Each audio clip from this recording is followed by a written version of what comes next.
se Bonakatia motema nanga. Je connais qu'un seul amour. Zamoya ndima komikaba komipesa mobimba mokonzo ya kokana nyonso oza nyonso motu ya nanga oza nyonso motu ya nanga nani nanyango nakokanisa na yo na likolo pawana se pona kati ya motema nanga. Je connais qu'un seul amour. Zambo ya ndima komikaba omipesa mobimba mokonzo ya kokana nyonso oza nyonso motu ya nanga.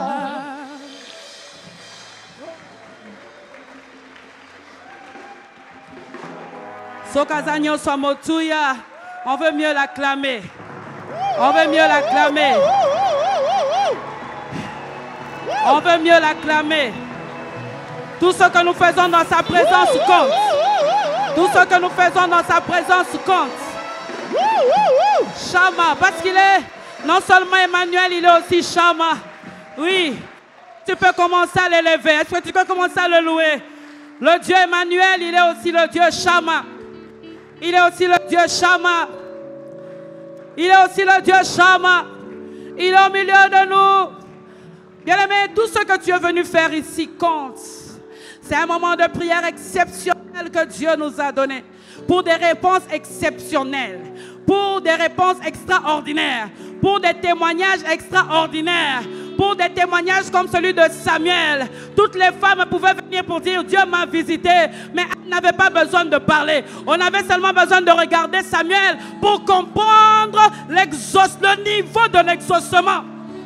C'est ce genre de témoignage que nous attendons, où tu n'as pas besoin de parler, rien qu'à te regarder. On dit ça c'est Made in Jésus, ça c'est Made in Emmanuel, ça c'est Made in Shama, le Dieu que tu es venu acclamer en ces lieux, le Dieu que tu es venu chercher en ces lieux. Je prie qu'il t'exauce, je prie qu'il t'écoute, où tu n'auras plus besoin de parler. Les gens commenceront à te pointer du doigt pour dire Shama est vivant, Shama est vivant, Shama est vivant. Avant de voir ces choses, est-ce que tu peux lui dire merci? Inerele barabosa.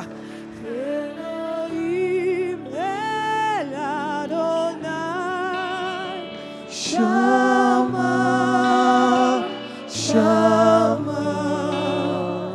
Elohim El Adonai, Shama, Shama. Elohim El Adonai, Shama, Shama. Elohim El Adonai, Shama, Shama. Elohim El Adonai, Shama, Shama. Elohim El Adonai, Shama, Shama. Elohim El Adonai, Shama, Shama. Elohim El Adonai, Shama, Shama, Shama, Shama, Shama, Shama. Elohim El Adonai, Shama, Shama, Shama, Shama, Shama, Shama, hey, Shama. Elohim El Adonai, Shama, Shama.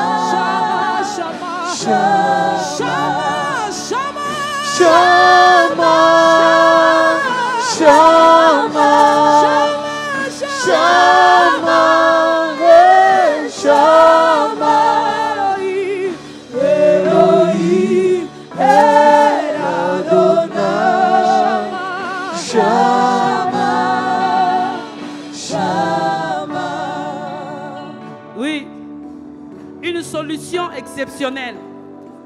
Ça vient d'une prière exceptionnelle. Un témoignage extraordinaire vient d'une manière de chercher Dieu extraordinairement. Ça dépend de ta soif, où tu es en train de dire Shama. Tout ici compte. L'attitude compte. Les gestes comptent. Les paroles comptent. Shama, le Dieu capable. Je regardais dans la Bible toutes les personnes qui ont cherché Dieu d'une manière exceptionnelle. Ils ont eu des réponses exceptionnelles. Toutes les personnes. Esther, reine, elle a laissé la nourriture. Elle a dit 3 jours. Non seulement Dieu a épargné son peuple, mais Dieu a donné à Mardoché, à elle, la domination et l'autorité, le pouvoir. Shama est capable de faire ces choses, bien-aimés. Ça dépend de ta manière de le chercher.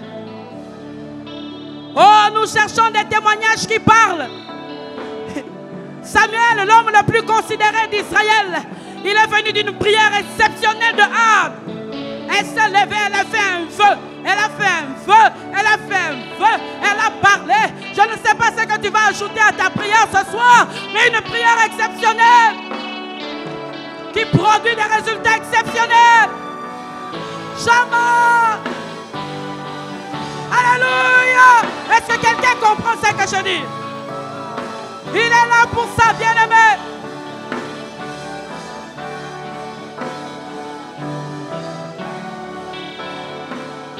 Shama, fais-le au milieu de nous. Fais-le au milieu de nous, Shama.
Tu fais bien de parler.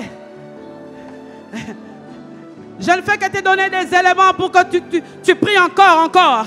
Mais je ne t'arrête pas dans ton élan de prière.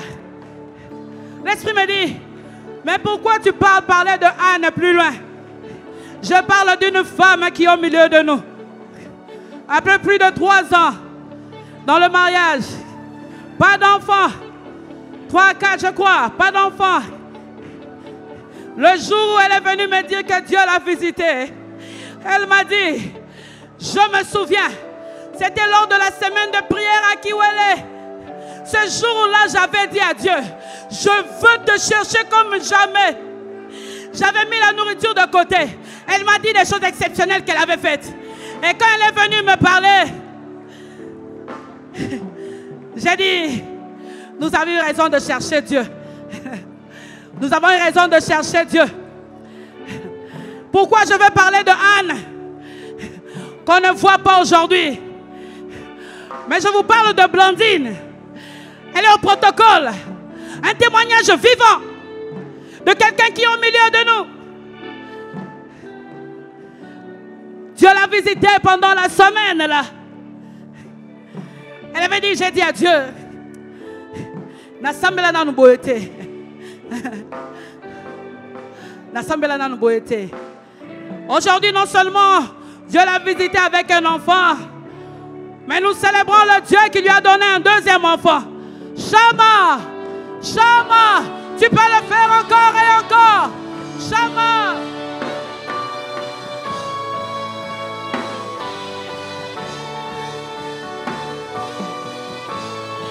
Oh yes.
On n'appelle pas Shama en vain.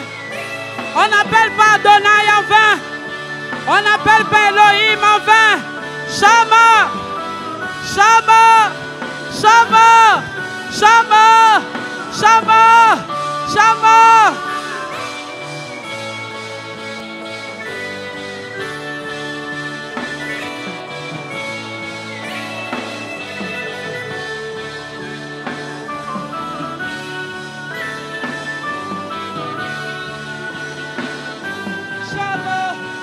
Shama, Shama, Shama.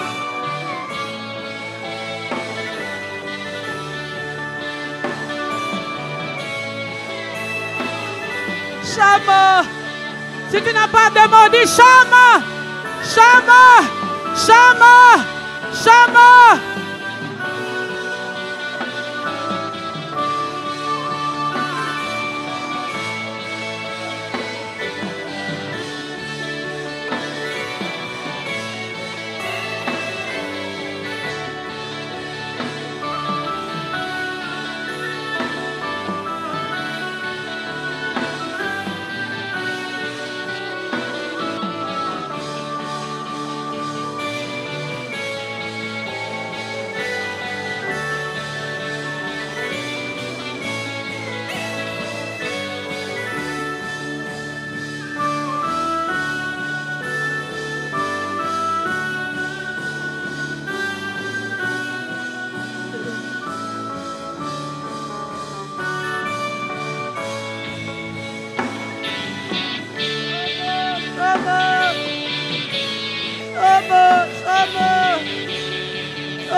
Je te lève, Shama. Je te lève, Shama. Shama.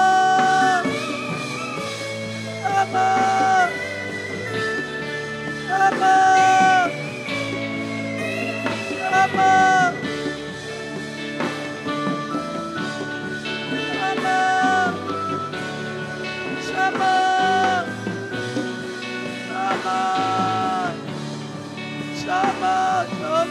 Shama.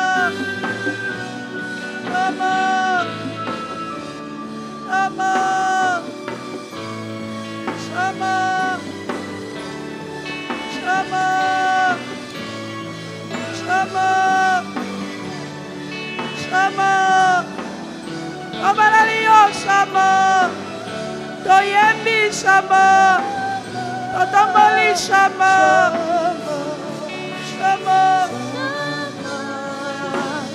Shama.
Tu es Elohim, tu es notre Dieu, tu es Adonai, notre Seigneur, tu es Shama, le Dieu capable. Tu déploies toute ta capacité dans nos vies. Seigneur,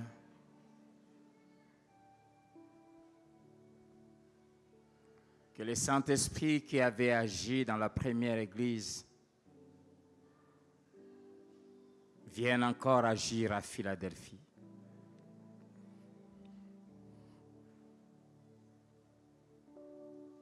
Pas une seule conversion, 3000 personnes, pas une seule prédication, 3000 personnes se convertissaient à l'époque.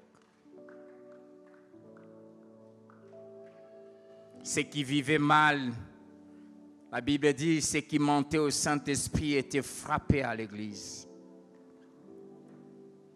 Et la crainte s'emparait de tous. La Bible dit qu'ils avaient qu'un seul cœur et une même âme. Ils avaient tout en commun. Il n'y avait pas d'indigents parmi eux. Créez encore ces hommes ici à Philadelphie. La Bible dit qu'il se faisait beaucoup de miracles par les mains des apôtres, des prodiges et des signes. La crainte s'emparait de tous.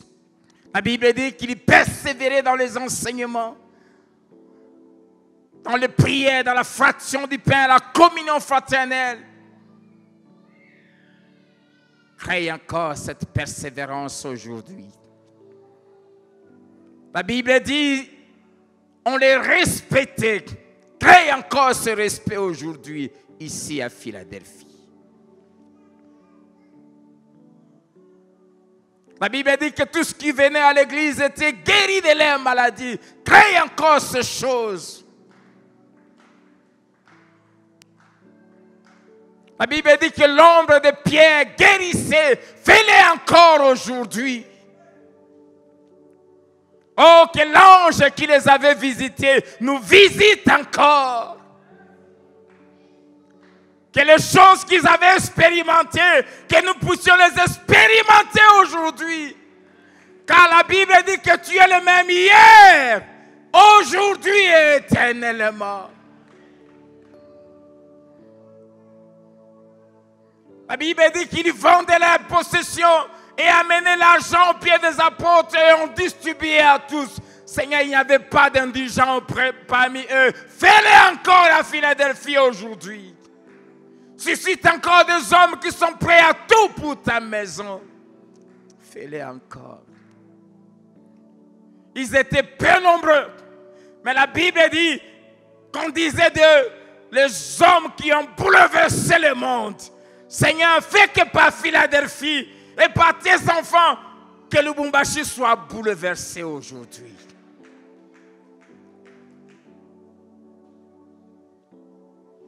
Que le Dieu qui avait utilisé, suscité des Pierre, des Jean, des Élie, des Élisée, des Moïse, des Josué, des Anne, le suscite encore aujourd'hui, ici à Philadelphie.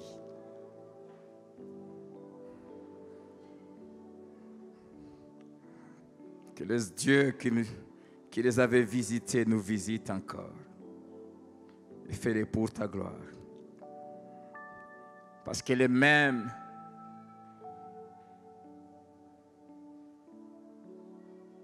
causes produisent les mêmes effets. Produisent ici à Philadelphie les hommes et les femmes, maintenant, qui remplissent les conditions et les critères qu'eux avaient remplis pour que tu les utilises et utilise-les. Que l'ange que nous avait visité, qui était venu hier, vienne encore. Au nom de Jésus, parlez-nous. Amen.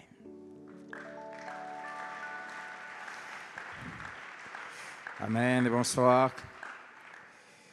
Juge chapitre 13.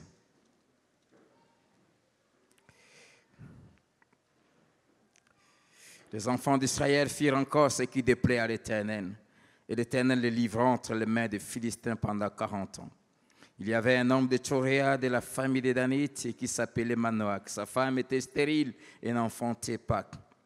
Un ange de l'Éternel apparut à la femme et lui dit: voici, tu es stérile et tu n'as point d'enfant. Tu deviendras enceinte et tu enfanteras un fils. Maintenant, prends bien garde. Ne bois ni vin ni liqueur forte et ne mange rien d'impur. Car tu vas devenir enceinte et tu enfanteras un fils. Le rasoir ne passera point sur sa tête, parce que cet enfant sera consacré à Dieu dès le ventre de sa mère.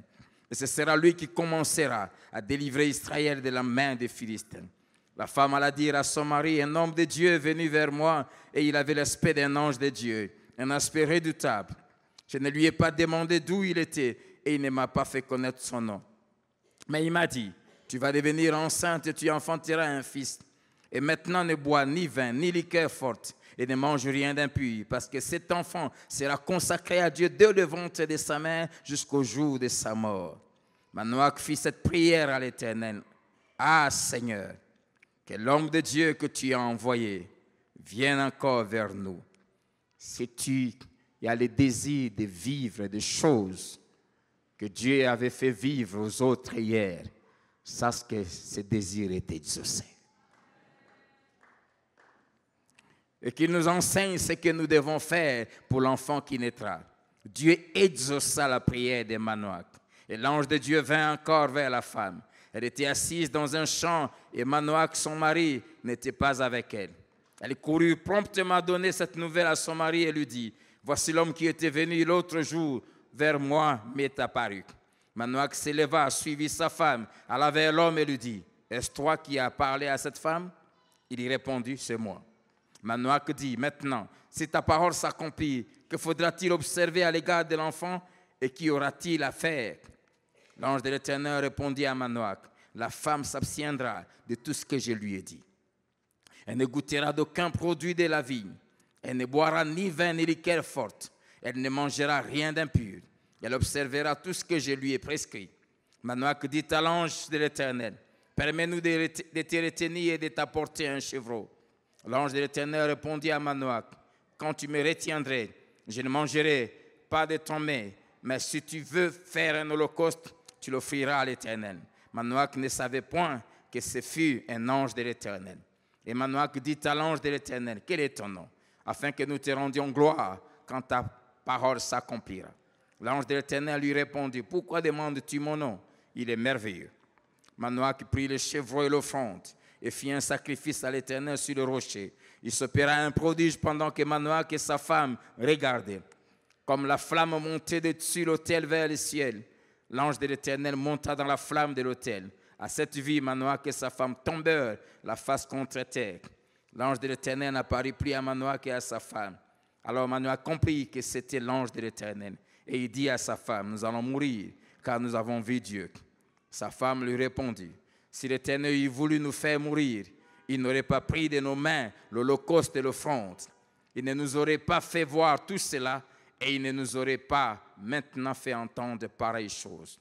La femme enfanta un fils et lui donna le nom de Samson. L'enfant grandit et l'Éternel le bénit. Et l'Esprit de l'Éternel commença à l'agiter à Makanedan, entre Choréa et Estaol. Amen. Amen. Que l'homme de Dieu qui était venu vienne encore. Amen. Que les choses que Dieu avait faites hier, qu'il les fasse encore. Remarquez que celui qui fait la prière n'avait pas vécu ce qui a été fait. Mais il a entendu. Je prie que Dieu crée ses désirs dans ton cœur de vivre les choses que tu as lues dans la Bible, que tu as entendu Dieu faire avec les autres. Et que tu les demandes à Dieu, que tu dises à Dieu, je vais vivre ce que Élie avait vécu avec toi. Je vais vivre ce que Daniel avait vécu avec toi. Je vais vivre ce que Paul avait vécu avec toi. Je vais vivre ce que Anne avait vécu avec toi. Que les choses que tu avais faites avec eux, viens aussi les faire encore avec moi. Cette prière-là, Dieu l'exauçait toujours. Jésus a dit, si quelqu'un désire vivre comme Dieu le veut, il lui sera accordé pleinement. Amen.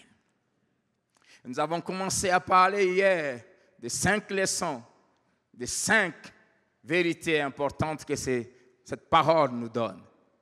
Si nous voulons vivre ce que les autres avaient vécu, la première chose, c'est que nous devons savoir que Dieu va se servir de nos propres besoins, de nos propres problèmes. C'est pour cela, rends grâce à Dieu pour le problème qui t'a amené ici et qui te pousse à gêner pour chercher Dieu. Parce que Dieu va se servir de ces problèmes pour t'exaucer. Mais l'exaucement sera pour te bénir toi-même et 2, pour devenir la solution de Dieu aux problèmes des autres. Les solutions que Dieu nous donne sont en même temps les réponses de Dieu aux prières qu'une famille lui fait depuis 20 ans. Et c'est par toi, par ton problème, que Dieu va aussi résoudre ces problèmes. C'est pour cela, chaque bénédiction de Dieu ne nous vise pas toujours nous-mêmes. Mais nous sommes les canaux par lesquels Dieu nous console, Dieu nous réjouit, il nous bénit, mais aussi pour que nous devenions une source de bénédiction. Nous sommes de la race d'Abraham. Dieu a dit à Abraham, je te bénirai. D'abord toi-même. Amen. Je te bénirai toi. Et cette bénédiction va te faire du bien, va combler ta vie. Mais après, je ferai de toi une source de bénédiction. Amen. Amen. La deuxième vérité que nous devons savoir, c'est que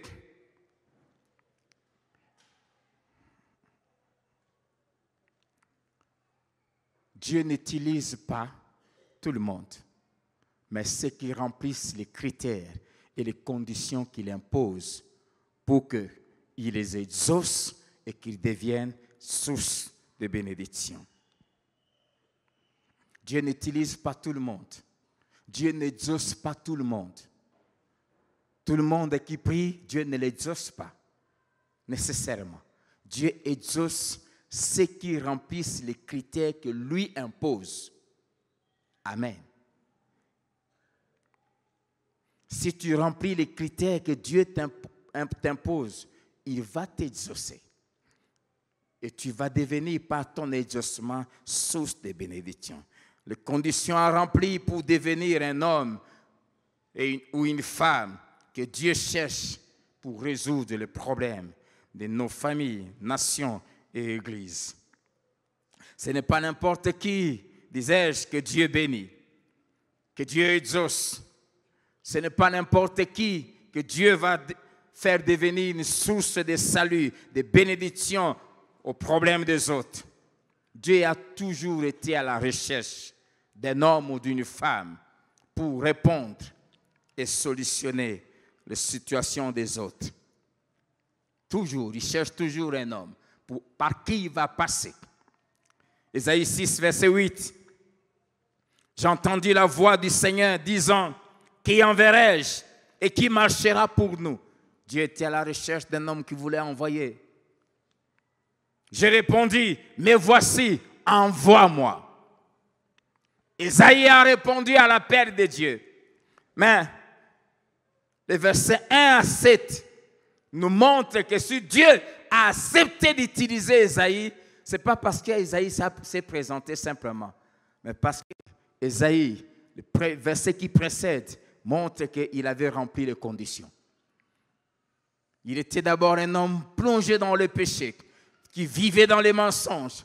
Et Dieu lui a fait voir sa gloire, sa sainteté. Et il a dit, malheur à moi, car je suis un pécheur. Et je vis parmi des hommes plongés dans les mensonges. Et un ange a pris du sanctuaire, une braise enflammée. Il a posé sur sa bouche, a purifié sa vie, purifié ses lèvres. Il dit, ceci a touché ta bouche, tu es sanctifié. C'est seulement après cela que Dieu a dit, qui enverrai-je? Ésaïe a dit, me voici. Et Dieu lui dit, va et dis à ce peuple. Dieu ne pouvait pas l'utiliser avant qu'il puisse les purifier. Ézéchiel 22, verset 30. Dieu dit, je cherche parmi eux un homme. Mais il y avait un critère. Quel est cet homme? Un homme qui se tient devant moi. Oh, pour se tenir devant moi, devant Dieu, ce n'est pas n'importe qui. Psaume 15 donne les conditions que doivent remplir tous ceux qui veulent se tenir devant Dieu. Deuxièmement, qui se tient à la brèche. L'homme que Dieu cherchait, ce n'était pas n'importe qui, un homme qui aimait la présence de Dieu. Et quand Dieu trouve cet homme ou cette femme, premièrement, il est très heureux. Il est content. Et deuxièmement, il le choisit. Et troisièmement, il lui confie une mission. Il le choisit. Acte 13, verset 22.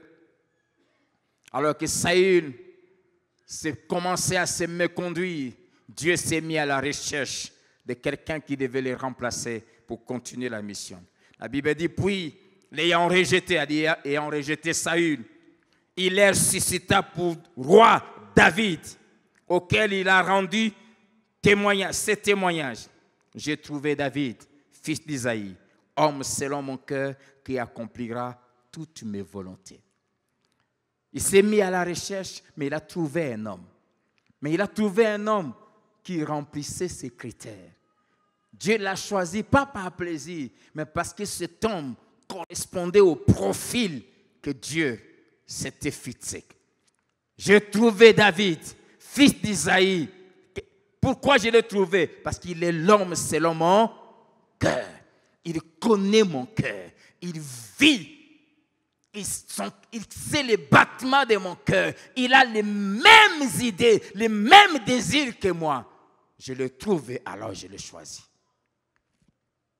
Dieu n'agit jamais sans. Dieu n'utilise jamais quelqu'un sans que cet homme ou cette femme remplisse un certain critérium. Jamais. Dans Acte 1, versets 21 à 22, il fallait remplacer Judas. Pierre s'élève. Il dit, Judas était compté parmi nous, mais il est allé à son lieu parce que son cœur avait aimé le plaisir. Mais la Bible dit, il faut qu'il soit remplacé, qu'un autre prenne sa place. Alors il nous faut choisir quelqu'un qui doit être remplacé. Mais avant de faire le choix, il met un critérium. Il met des critères. Et quels étaient ces critères? Il dit, 1, il faut que parmi tous ceux qui ont marché avec nous, depuis les baptêmes des gens, jusqu'au jour où le Seigneur a été enlevé. Voilà les critères. Pas ceux qui sont venus après, mais ceux qui ont été là depuis le début, qui ont tenu ferme, qui malgré les épreuves, malgré les situations, sont restés fidèles au Seigneur et à sa mission, l'ont suivi partout. Que parmi ceux-là, qu'on choisisse un. Et il n'y avait que, dans toute cette équipe, ils étaient à 120, il n'y avait que 2 qui remplissaient ces critères. Et on a présenté les 2, et l'un a été choisi, Matthias. Dans Exode 18, Dieu dit la même chose à Moïse, par la bouche de son beau-père. Choisis des hommes, mais il donne un critère. Des hommes qui vont porter la charge avec toi. Des hommes capables, des hommes intègres, ennemis de la cupidité. Il y avait un critérium. Dieu donne toujours un critère. Il a trouvé Abraham. Il n'avait pas choisi Abraham par plaisir, parce qu'Abraham était un homme dont le cœur était disposé à obéir à Dieu. Dans Genèse 19, parlant à son fils, il dit, je te bénirai à cause de ton père, parce qu'Abraham avait obéi à toutes mes ordonnances. Il a trouvé Moïse, il a trouvé Joseph, il a trouvé Daniel pour répondre, aux besoins de leurs parents, mais aussi aux besoins de la nation. Mais ces hommes remplissaient des critères exigés par Dieu. Il a trouvé Anne, qui était une femme sainte et une femme de parole, qui respecte les engagements qu'elle prend. Pour sauver le monde de son péché, Dieu avait besoin, premièrement, d'une jeune femme. Mais pas n'importe quelle jeune femme. Une jeune femme qui savait garder son corps pur. Parce que les critères de la femme par laquelle le Messie devait passer devait être une vierge.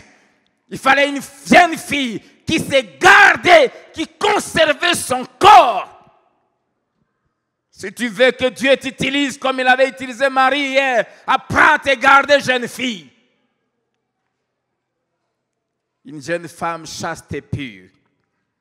Il a trouvé Joseph, son fiancé, qui était un homme, la Bible dit, un homme de bien. Pas un homme qui était là à salir les autres.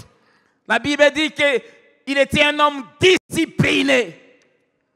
Quand Dieu lui a dit, prends Marie. Marie était au début de sa grossesse. Et la Bible dit, il ne la toucha pas jusqu'à l'accouchement de Jésus. Joseph a vécu avec Marie dans une même maison, dormant sur un même lit, mais sans toucher Marie. Il faut être un homme discipliné. Vivre avec une femme, dormir ensemble, sans toucher pendant 9 mois. Il faut être un homme discipliné, un homme de caractère, un homme de valeur, un homme d'honneur. Ce n'était pas un choix vaille-que-vaille. Il remplissait un certain critère. Parce que si Joseph avait osé toucher Marie, il allait compromettre le plan du salut. Amen. Si tu veux que l'esprit qui avait utilisé les autres hier t'utilise aujourd'hui, il y a un critérium qu'il faut remplir.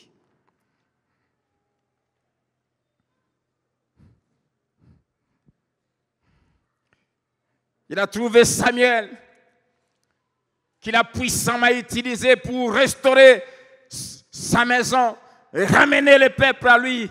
Pas parce que Samuel s'appelait Samuel, mais parce que c'était un homme craignant Dieu, dès sa jeunesse.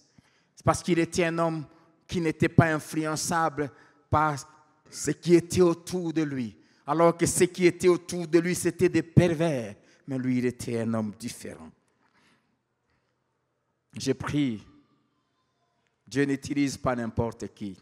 De Timothée 2, versets 20 à 21, la Bible dit, il y a dans une même maison des vases d'honneur et des vases à usage vil. Amen.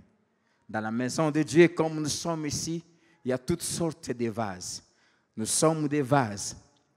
Mais Dieu n'utilise pas n'importe quel vase. La Bible dit, si quelqu'un se conserve pur, il sera un vase d'honneur utile à son maître.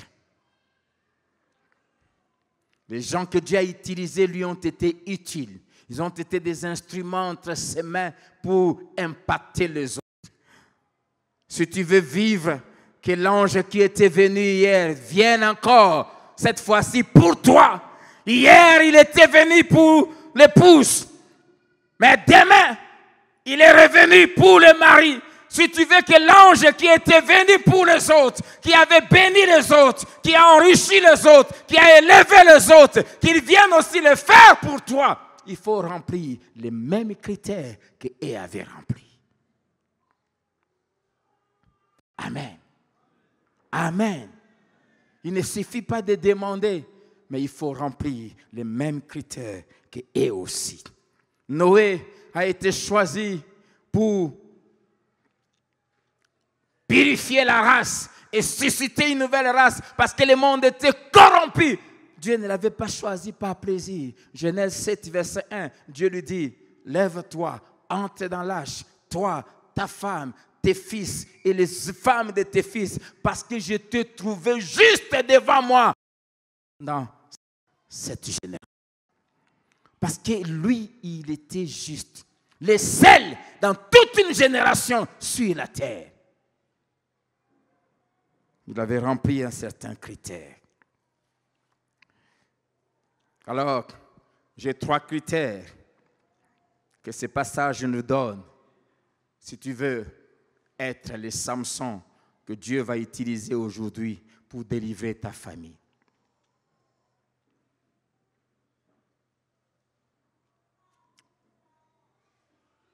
Cet enfant avait une mission, verset 5. C'est par lui que je commencerai à délivrer Israël de la main des Philistins. Mais pour que Dieu te donne ce Samson, c'est-à-dire Dieu te réponde dans ton problème, il faut que tu remplisses les critères. Premier critère, Dieu est à la recherche des hommes et des femmes saintes, des gens qui haïssent le mal, des gens qui craignent Dieu. La Bible dit, Dieu n'exauce pas les pécheurs, mais si un homme les craint et fait sa volonté, c'est celui-là que Dieu exauce. Tu veux que Dieu t'exauce? Sois un homme saint, sois une femme sainte, déteste le mal.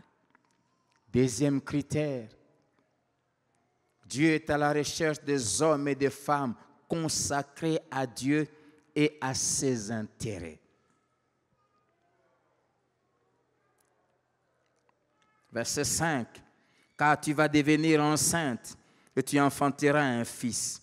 Le rasoir ne passera point sur sa tête, parce que cet enfant sera consacré à Dieu dès le ventre de sa mère. La suite, c'est la conséquence.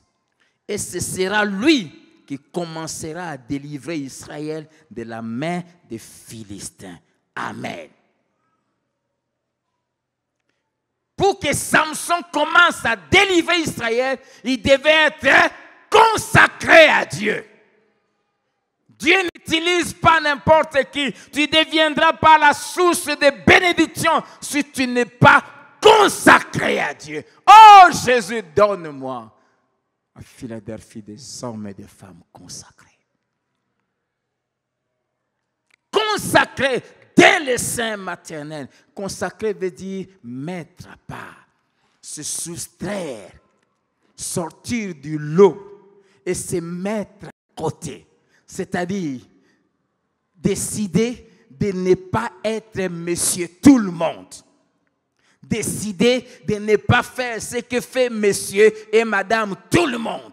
Décider de ne pas parler, se comporter, agir comme monsieur et madame tout le monde. Se consacrer, c'est se mettre à part. Se consacrer, c'est se vouer à quelqu'un, à son service, pour sa gloire et pour ses intérêts. c'est consacrer, c'est se priver de beaucoup de plaisirs que les autres se donnent et profitent pour plaire à Dieu et pour accomplir la mission que Dieu t'a donnée. Quelqu'un me dit Amen. La consécration, ce n'est pas quelque chose de quelque temps. La consécration est ta vie. C'est pour tous les temps. Il sera consacré à l'Éternel, son Dieu, dès le sein de sa main jusqu'à sa mort. Verset 7. Il m'a dit, tu vas devenir enceinte et tu enfanteras un fils. Et maintenant, ne bois ni vin, ni liqueur forte et ne mange rien d'impur, parce que cet enfant sera consacré à Dieu dès le ventre de sa mère jusqu'au jour de sa mort. Si tu veux que Dieu t'utilise, tu dois te consacrer à Dieu pour toute la vie. Pas de consécration de temps en temps. Parce que je vais aller prêcher, bon, je vais jeûner aujourd'hui, je ne vais pas regarder les films, je vais me concentrer. Non, Dieu veut que cette consécration soit permanente. Parce que ce n'est pas toi qui choisis quand tu dois prêcher. C'est lui qui choisit quand est-ce qu'il doit t'utiliser. Et il veut t'utiliser 24 heures sur 24. Et à tout moment, quand il veut se servir de toi, il veut te trouver prêt. La consécration est à vie. La consécration est toujours liée à une mission à accomplir. On ne se consacre pas par plaisir. On se consacre à un, pour Dieu et deux, pour la mission pour laquelle Dieu nous a suscités. Amen.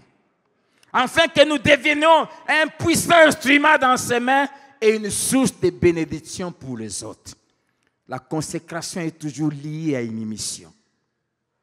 La consécration impose un style de vie très strict, très exigeant, imposé par Dieu lui-même, mais qui garantit le succès de notre mission. Amen. Lisons ensemble Matthieu chapitre 11.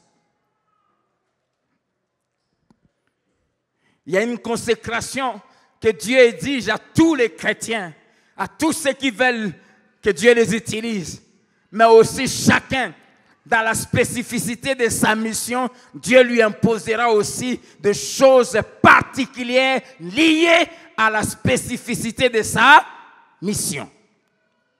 Amen. Matthieu 11, versets 18 à 19, c'est Jésus qui parle. Car Jean est venu, ne mangeant ni ne buvant, et ils disent, il a un démon. Le Fils de l'homme est venu, mangeant et buvant, et ils disent, c'est un mangeur et un buveur, un ami des publicains et des gens de mauvaise vie. Mais la sagesse a été justifiée par ses œuvres. Amen. Ici, Jésus donne la différence des styles de vie que Dieu avait imposé à Jean-Baptiste selon sa mission et à Jésus selon sa mission. Tous, il y avait une consécration de principes qui sont généraux. La sainteté, l'obéissance à Dieu, aimer Dieu. Mais il y avait des critères spécifiques pour chacun selon sa mission. Jean, par rapport à sa mission, Dieu lui avait imposé un style de vie. Un, ne pas vivre au milieu de monsieur tout le monde. Jean ne vivait pas dans la ville. Jean, Dieu lui avait imposé de vivre dans les déserts, isolé. Il n'était pas en contact avec les gens. Seulement, quand il doit prêcher, il se présente, il vient dans la ville et il se met à parler. Quand il termine, il se soustrait, il y rentre. Il n'avait pas d'amis. Jean n'avait pas d'amis. Amen. Et deuxièmement, Dieu lui avait imposé de ne pas manger la nourriture que nous tous nous mangeons. Il mangeait des sauterelles et les miels. Un point entre toute une vie, deux choses à manger. Sauterelles et miel. Bien-aimé, la consécration, c'est un style de vie que Dieu nous impose en rapport avec notre mission. Et souvent, beaucoup ont des problèmes dans leur consécration parce que Dieu leur demande des choses qui font qu'ils deviennent un peu anormaux devant les gens. Si tu veux être consacré, apprends à ne pas vivre pour plaire aux gens. Un homme et une femme consacrés ne sera toujours pas compris. Tu feras des choses que les gens diront, mais surtout au prière quand même, c'est quoi ça? Un peu de logique quand même. Dans la consécration, il n'y a pas la logique des hommes, il n'y a que la logique de Dieu. Si tu veux être consacré, on ne te comprendra pas. Oh, tu es trop différent des gens. Oui, c'est ça la consécration. Mais quand Jésus vient, Dieu lui impose un autre style de vie contraire à celui des gens. C'est pour cela que la comparaison est interdite parmi les serviteurs de Dieu. Il ne faut jamais se comparer. On n'a pas le même appel et on n'a pas reçu de Dieu le même style de vie. À chacun Dieu impose un style de vie. La sainteté, c'est le critère imposé à tout chrétien. Amen. Mais à part ça, il y a des spécificités. Jésus est venu, Dieu lui a dit, toi, tu vivras au milieu des gens. 2, tu mangeras avec monsieur tout le monde. Tu mangeras avec les saints, tu mangeras aussi avec même les maris de Magdala, des prostituées. Tu iras aussi manger avec eux. Alors, il ne faut pas dire, Jésus va même prêcher des prostituées sur la révolution. Est-ce que Jésus t'a dit que toi, tu dois aller commencer à aller prêcher des prostituées? Il y a des gens qui ont reçu cet appel-là. D'aller même dans les boîtes de nuit et prêcher les gens. Si tu oses le suivre au Koufi.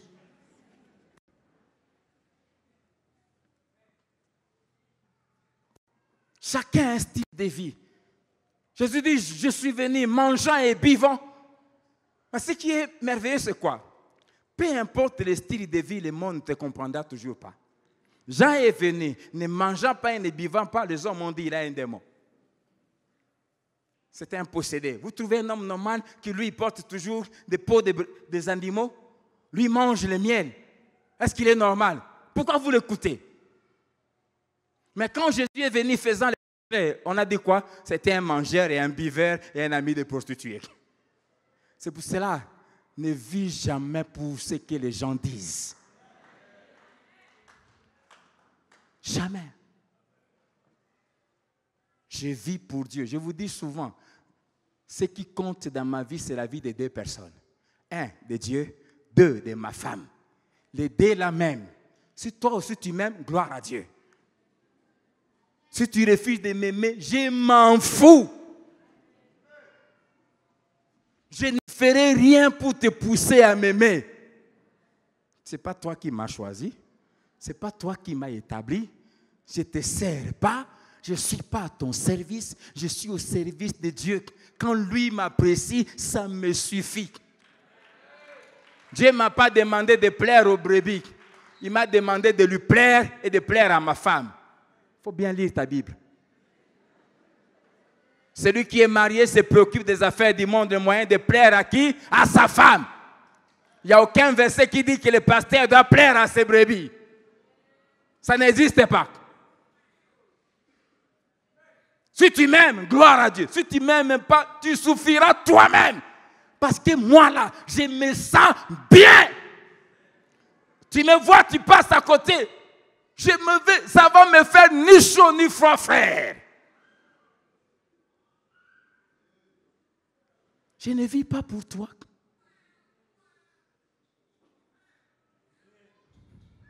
Alléluia. La consécration. Alors, si tu veux être un instrument que Dieu va utiliser pour être une source de bénédiction, 2 choses à faire. La première chose, verset 4. Maintenant, prends bien garde. Amen. Si tu veux que Dieu t'utilise à dater de maintenant, prends bien garde aux choses que Dieu t'interdit. Amen. Pourquoi? Parce que ces choses qui te sont interdites et recommandées par Dieu, les choses que Dieu te demande à faire, sont la clé de ton succès. Verset 5. Ce sera lui qui commencera à délivrer Israël. Si tu ne respectes pas ces choses, tu n'iras pas loin. Prends garde. Qu'est-ce que cela veut dire? Prends au sérieux les instructions que Dieu te donne. Si tu as dit, jeûne lundi et mardi, fais-les sérieusement.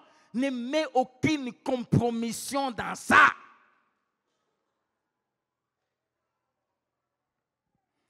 Il faut mémoriser ces choses. Les instructions particulières que Dieu te donne, il faut les mémoriser. J'aime cette femme de Manoach. L'ange lui a parlé qu'une seule fois. Mais les choses étaient tellement sérieuses qu'elle les a mémorisées. Et quand elle va parler à son mari, elle les reproduit mot à mot. Lisez le verset 7. Mot à mot, ce que l'ange lui avait dit. Elle a mémorisé cela. Il faut retenir les instructions que Dieu te donne à toi personnellement. Les mémoriser. Les répéter couramment et avec précision. Deuxième chose à faire, verset 13. L'ange d'Éternel répondit à Manoach, la femme s'abstiendra de tout ce que je lui ai dit. J'aimerais te supplier. La consécration est faite de, de choses à faire, de choses à ne pas faire. Bien-aimé, abstiens-toi de tout ce que Dieu t'a interdit de ne pas faire. La femme s'abstiendra de tout ce que je lui ai prescrit. Qu'est-ce que l'ange lui avait prescrit?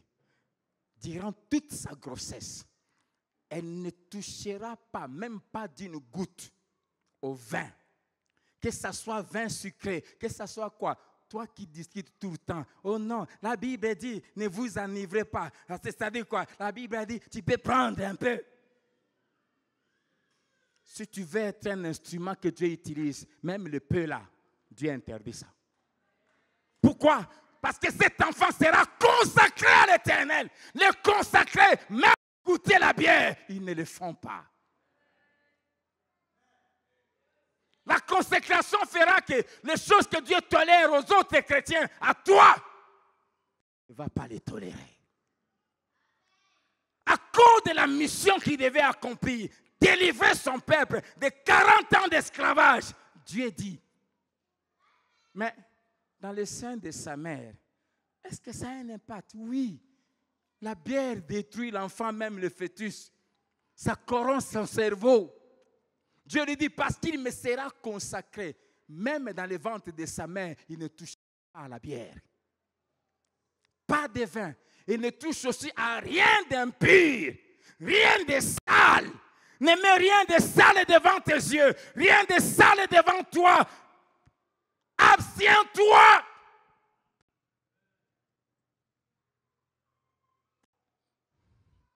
Abstiens-toi. Deutéronome 30, versets 19 à 20. Bien-aimé, il va de ta vie et il va de la réussite de ta mission. On ne devient pas une source de bénédiction par plaisir, parce qu'on le veut, mais parce qu'on paye le prix exigé. Deutéronome 30, verset 19. Choisis la vie afin que tu vives, toi et ta postérité, pour aimer l'Éternel ton Dieu, pour obéir à sa voix et pour t'attacher à lui. Et pourquoi il faut le faire? Car de cela dépend de ta vie et la prolongation de tes jours. Et c'est ainsi que tu pourras demeurer dans le pays que l'Éternel a juré de donner à tes pères, Abraham, Isaac et Jacob. Attache-toi à Dieu. Obéis à sa voix. Crains-le. Pourquoi? Parce que ta vie, la vie de bonheur que je t'ai promise dans la terre promise, dépend de ça. Ta longévité, on a déclaré ce qui vient le matin, que nous vivrons longtemps. Cette longévité-là, la longévité de ta mission, son accomplissement total, dépend de ça. Ton entrée dans la promesse de Dieu, l'accomplissement des promesses de Dieu, dépend de ça. C'est pour cela Des gens qui prient, qui prient, qui prient, qui prient, qui prient. Pas de changement. Pourquoi? Parce que les choses desquelles dépendent les ossements et les bénédictions que Dieu leur a promises, ils ne le font pas. Deutéronome 32, versets 46 à 47. Je vais lire ces passages calmement. Va les relire calmement à la maison. Deutéronome 32, 46 à 47. Prenez à cœur, dis à ton voisin, prends à cœur. Prenez à cœur toutes les paroles que je vous conjure aujourd'hui de recommander à vos enfants, afin qu'ils observent et mettent en pratique toutes les paroles de cette loi. Verset 47. Car ce n'est pas une chose sans importance pour vous. Dis à ton voisin, ce que le pasteur dit, ce n'est pas une chose sans importance. Car ce n'est pas une chose sans importance pour vous. Écoutez la suite. C'est votre vie. Et c'est par là que vous prolongerez vos jours dans les pays dont vous aurez la possession après avoir passé les Jourdains. Prends garde. Les mêmes paroles que Moïse, de la part du Saint-Esprit, avait dit aux enfants d'Israël. Les mêmes paroles, l'ange les répète à Manoach et à sa femme. Prends garde de mettre en pratique toutes ces instructions que je vous donne.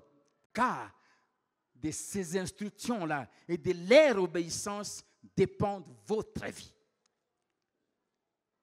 De ces instructions et de votre obéissance à ces instructions dépendent le succès de votre mission, votre entrée dans la terre promise. Si vous ne faites pas ça, toutes les promesses que j'ai faites à vos pères resteront lettres mortes. Amen. Ce n'est pas sans importance, dit Dieu.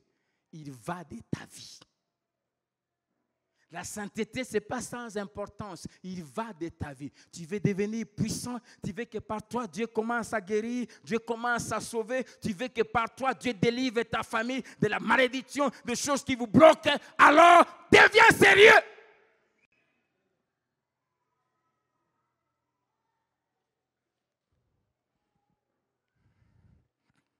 Troisième critère.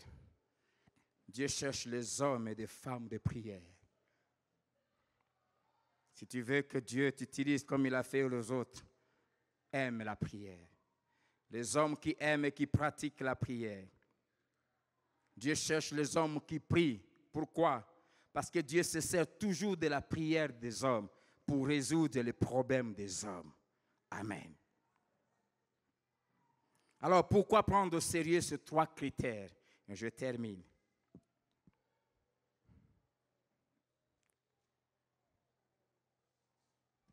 Il faut les prendre au sérieux parce que l'avenir, ton avenir, ton exaucement, ainsi que la solution aux problèmes des autres repose sur tes épaules. Amen. Dieu nous a envoyés dans cette ville pour lui bâtir un peuple saint, un peuple qu'il adore, pour devenir une bénédiction pour vous. Je suis tellement conscient que votre bien-être spirituel, votre prospérité pour que vos problèmes trouvent solution, ça dépend de mon sérieux. Ça repose sur mes épaules. Chaque fois quand j'adore le Seigneur, j'aime souvent lui remercier de ce qu'il n'a pas écouté son corps. Parce qu'il était conscient de la charge qui reposait sur lui. Si Jésus avait écouté son corps qui lui disait, je ne veux pas cette souffrance-là. Si Jésus avait simplement, la Bible dit qu'il a été tenté comme nous en toutes choses.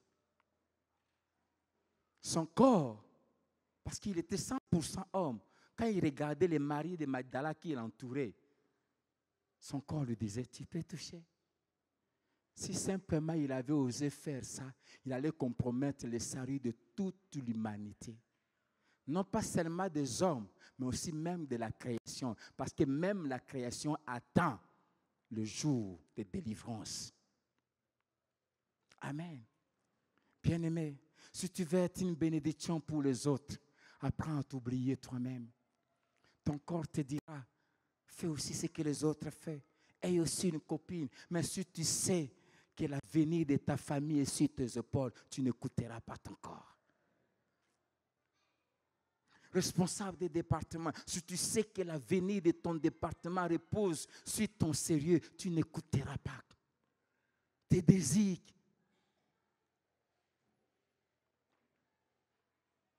Son corps lui disait, pas la croix, pas cette souffrance, mais il savait que ton salut à moi, c'est pour ça qu'il nous a aimés avant qu'il nous connaisse, avant que nous naissions.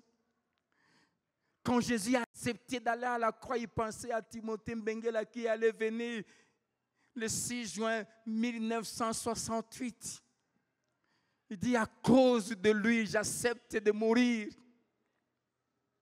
Quand je gêne, quand je prie, quand je cherche Dieu, quand je me prive de tant de choses, je ne pense pas seulement à toi qui m'écoutes maintenant, mais aussi à ceux qui viendront ici dans 5 ans, ceux qui viendront ici dans 10 ans, ceux qui viendront ici dans 20 ans, pour que quiconque foule ses pieds ici, par moi, Dieu le fasse entrer au ciel.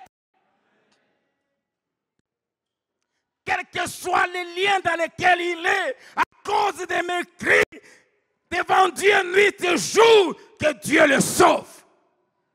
Et à cause de ça, je suis tellement conscient de ça, que même quand mon ventre dit, ça chauffe, comme, oui, quand je parle là, ça chauffe. J'ai très faim. Ça s'étire là à l'intérieur. Le souffle part même. Mais quand je pense à toi, quand je pense à ce qui viendra dans 10 ans, je dis à mes intestins, tu ne mangeras pas.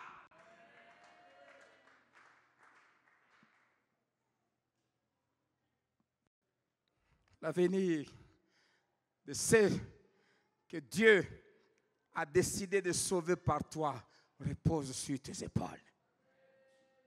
Alors tu dois prendre au sérieux ces critères, ainsi que ce style de vie que Dieu t'impose.